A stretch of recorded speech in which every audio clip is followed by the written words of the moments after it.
Jazd vpravo.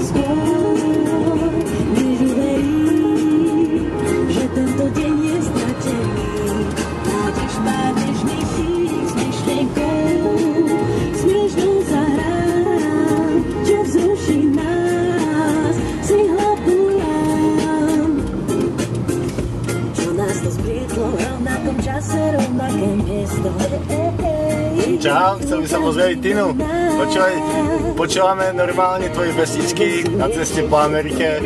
Aktuálne sa ti hlasíme z Los Angeles. Ahoj. O 350 metrov odlučte vpravo.